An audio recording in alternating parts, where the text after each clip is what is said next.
Has anyone ever struggled? Oh, yeah. Been there, done that. Has anyone ever been let down? Just about everyone. So I want to give you a little rundown on where my life went. I'm going to start from the beginning. At a young age, probably about, I would say about 5 years old, I was outside. I'm a twin and I have a twin sister.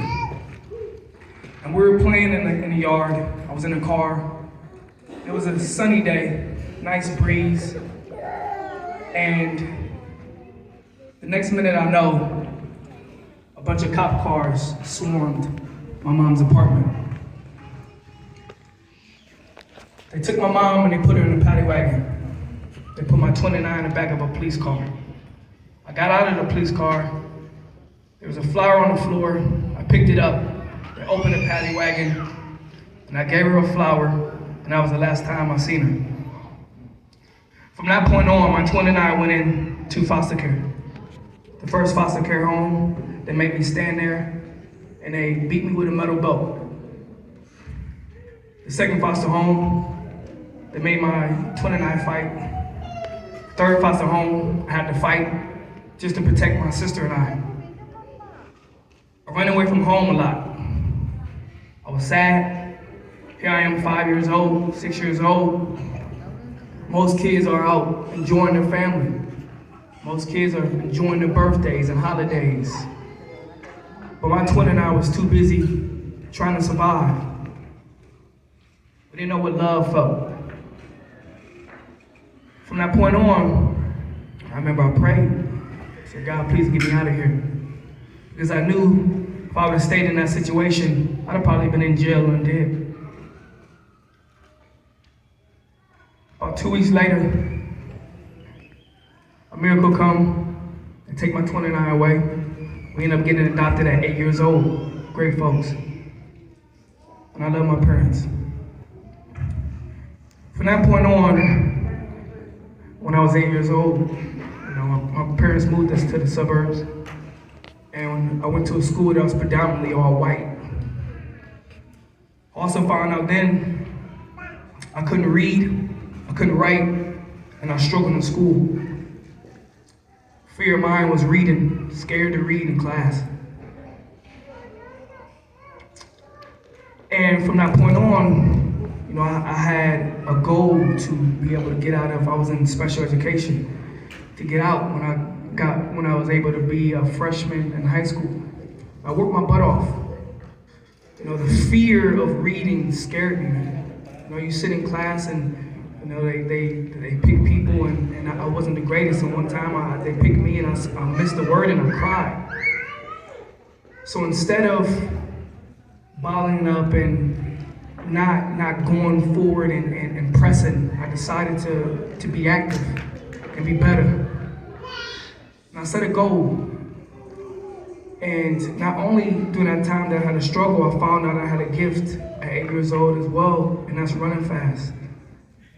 And I used to run all the time. I used to wake up before the school bus and I'd run hills.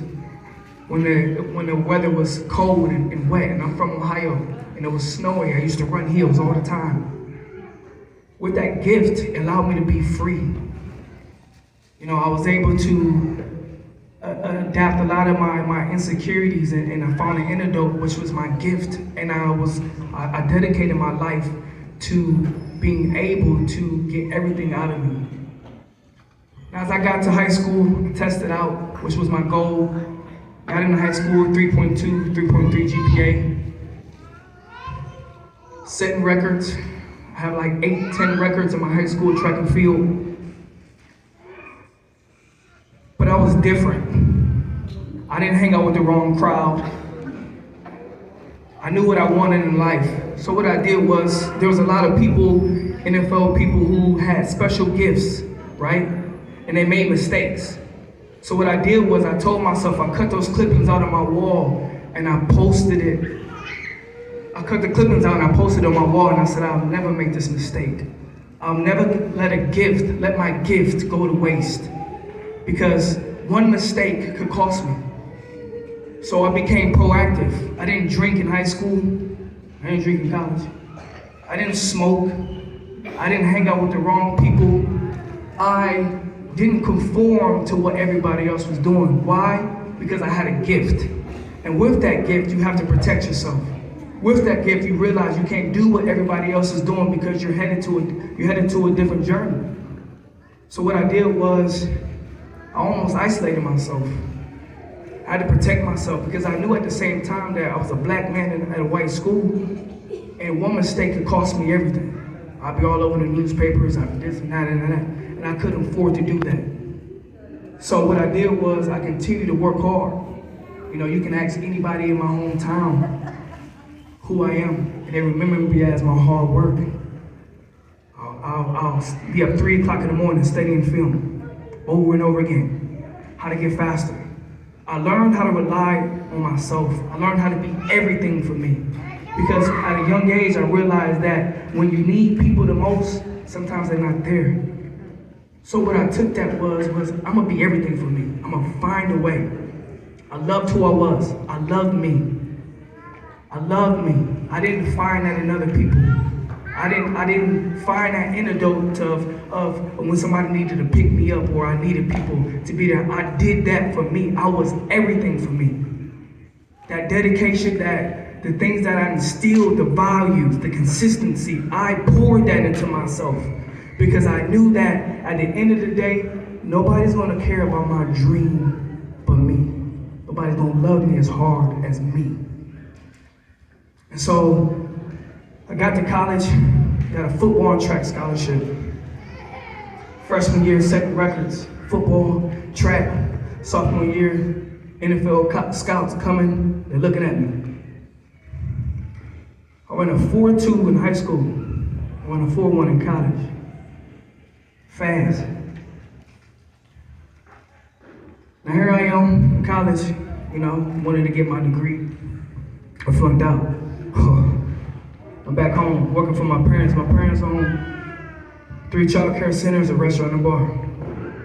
And here I am facing my biggest fear. I'm back home not using my gift, nothing. But I'm still grinding. I still knew that God had a path for me and a plan for me. And regardless of my circumstances, I kept moving. I kept working out. On my lunch break, I was working out. I was finding ways, working out. Sometimes I'd be in the shower crying because I'm sitting there and I'm just like, man, you know, when am I gonna catch a break? So I kept moving. Regardless of what the picture looked like in front of me, I kept moving because I understood the objective. I knew there was something bigger than what it was, but I just had to find it and dig deep enough to be able to seek it and understand what it was. So here it come. I was training these kids at a gym. One of my good friends to this day, Chris Jordan, he's like, you're not gonna get no faster being in Ohio. And he's like, wherever you wanna go, you can go. And I grew up watching Michael Rogers. If nobody knows, he runs for Nike, 9-8 sprinter. I used to watch him all the time in college. I was inspired by him. I sent him a message on Instagram. He sent me a message back. I got a hold of his coach. 2 weeks later, I left Ohio, I moved to Austin, Texas. 3 months later, I was running on ESPN. And I'm sitting there, man, and at the time I was still struggling. I probably had like $500 to my name. And I'm 2 weeks out for the Olympic trials. And I said, if this don't work out, then I'm screwed. You know, Chris was helping me. I was managing little money. I was good with money, but I was managing little money. But my thing was, I wanted people to hear my story. I wanted to inspire people. And so I was studying film on the internet like I usually do, and I came across rugby. I started watching it. As I watched it, I said, you know, what if I became the world's fastest rugby player? What if I was able to financially support myself? What if I was able to inspire millions of people around the world and tell my story? What if I made the USA team? And what if I went to the Olympics? Now I'm watching a sport and I'm just visualizing this. So I got on Google who to contact. I found the CEO. I emailed the CEO. He called me back the next morning. We talked, I prayed about it, God gave me an answer. 4 days later, I packed up all my stuff. I moved from Austin, Texas to Aspen, Colorado, where I was playing club there for about a month. On that drive, I remember I was crying. I said, God, if this don't work out, I am screwed. And I remember his voice, he said, trust me, trust me. It was that drive was long. It was snowy, the roads were narrow. I was in the car, it was dark, and I'm just like, I put all my eggs in one basket. I went up there, I got invited to a USA development tour, only playing rugby for about a month. I went there, everybody who was there, the head coach was gonna be there, was playing all their life. I was the only one who was playing for about a month. I went there, I tore it up, I was the only one who got a contract the next day. I moved to San Diego, started training at the Olympic Training Center. Boom, one of my goals came true. 3 months later, I made my first tour. I became the world's fastest rugby player. Boom, another goal came true. Video went viral, inspired millions of people around the world. Another goal, dream came true. Made the 2016 Olympics and the 2021 Olympics. Another dream of mine came true. Boom. Everything that I visioned and wanted, I was able to financially support myself, sponsored by Nike, Red Bull, Athletics, and hundreds of other sponsors. Boom, another goal came true. Now, what I did was, and I remember before I even left for track, before I left for rugby, I told my teammates who I was training down here with, I said, I'll see you in the 2016 Olympics. When I got to the Olympics, the same people I told who I'll see you there, I saw them there. And they remember what I said to them too. That's life. I've endured and went through every circumstances there could be. Now another thing was my education. During the 2021 Olympics, I was like, man, I gotta get my degree. If I don't get my degree, what am I gonna have to fall back on? So I started chipping away. I finished like 6 classes in like 3 months. No, 12. 12 classes in 3 months. And a month, actually, in a month, 6 weeks. A little over a month. I'm at the Olympics, 3 o'clock in the morning, I'm typing papers, boom, boom, boom, boom. This is the biggest stage of your life. Most people are focused, getting sleep, getting adequate sleep, focused on the golden, but I was still doing it. I was still, before even training, I'm already working out before my teammates even get there. And I remember when I first started to go back to school, the academic advisor said it's gonna take you about 3.5 years. And I said, no. I said, because if it's gonna take me that long, I know I'm not gonna finish. So I said, I'm gonna find a way. So I said,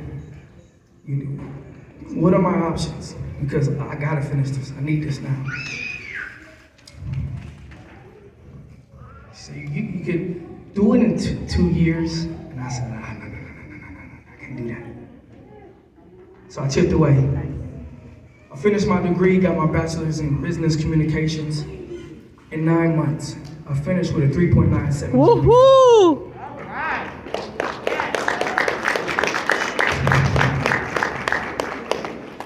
About to start my master's.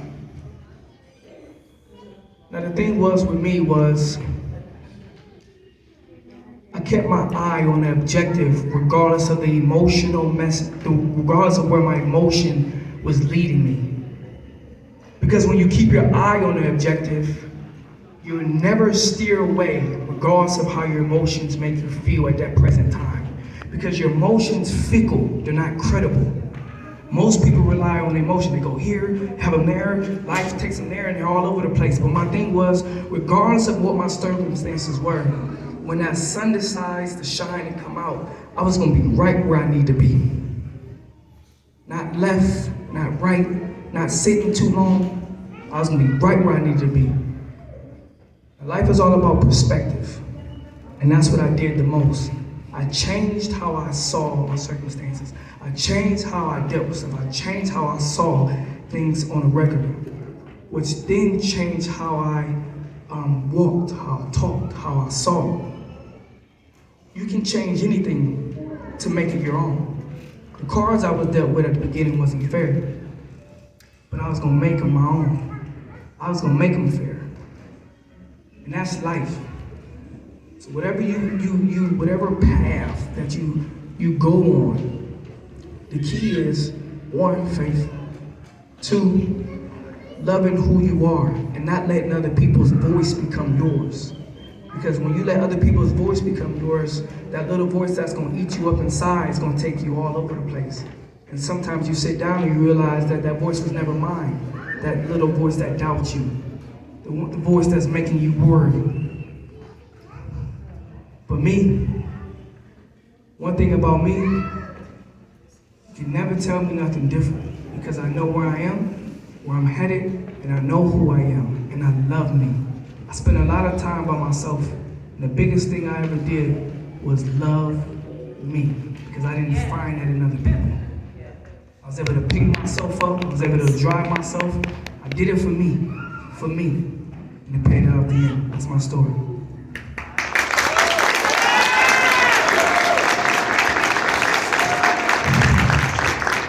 I just wanted to leave it open for some questions, if anyone have any questions.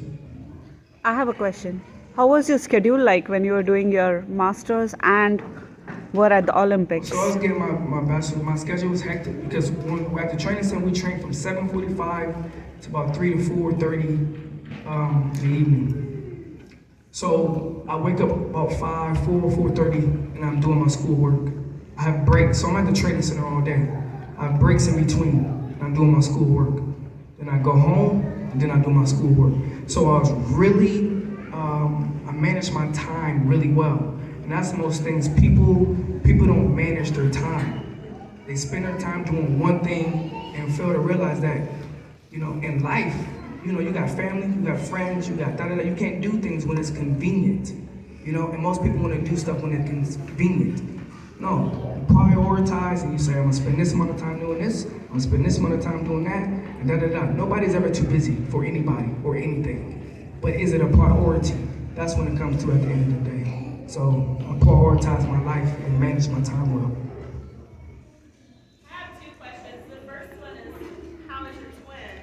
And then the second one is, it seems like you've been so goal-driven your whole life. Yeah. What's your next goal, or have you arrived?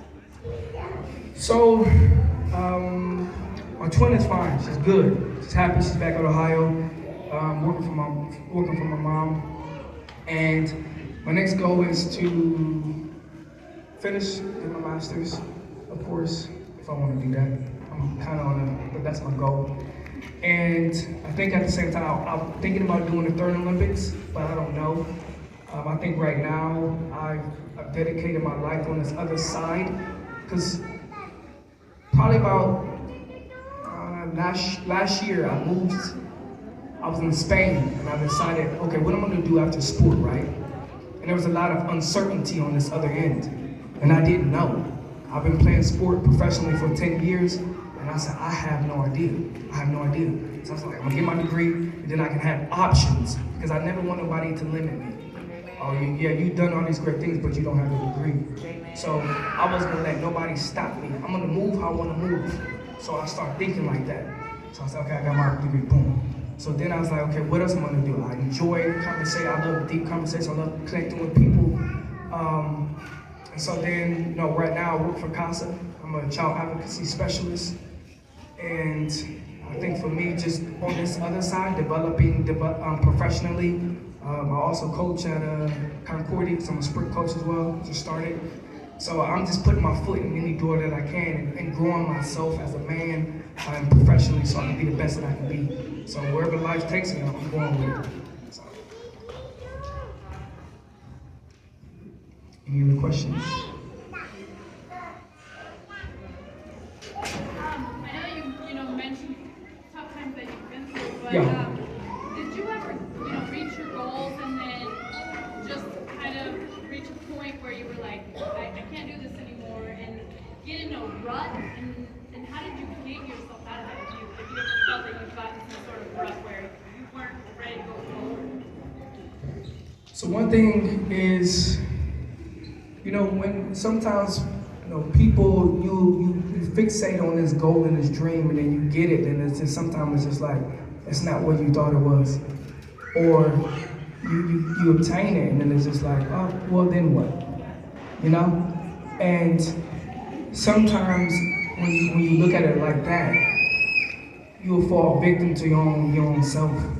So for me, I loved and I owned the journey.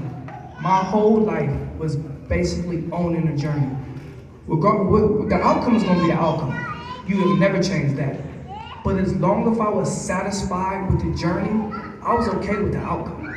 Because I worked hard, I dedicated myself, I was driven, I did everything that I could do to be what I wanted to be. Now most people want to be something, but fail to realize once you start getting your hands dirty, oh no, this is too much. I didn't know how to train this much. I didn't know school was this taxing or this. Well, you didn't want it that bad. You thought you wanted it. But for me, I'm the type of, what's next? I gotta keep pouring into myself. I gotta get better. So it was never, I wouldn't say in a rut. You get to a situation where you're like, okay, I've accomplished all of these things. What's next? Well, how do I keep myself moving forward? And then you start looking at yourself. One thing I always did was look deep inside of myself and ask me what type of man I want to be and what I want to give and be to others. And development-wise, there's always room to grow. There's always ways to get to the top or get better. Don't limit yourself to where you at.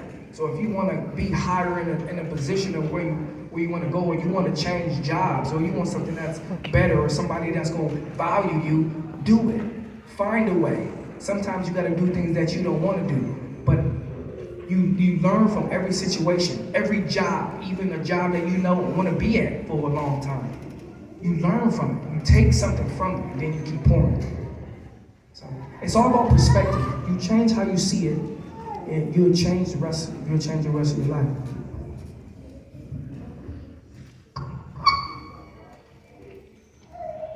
We're done. Yeah. Thank you guys.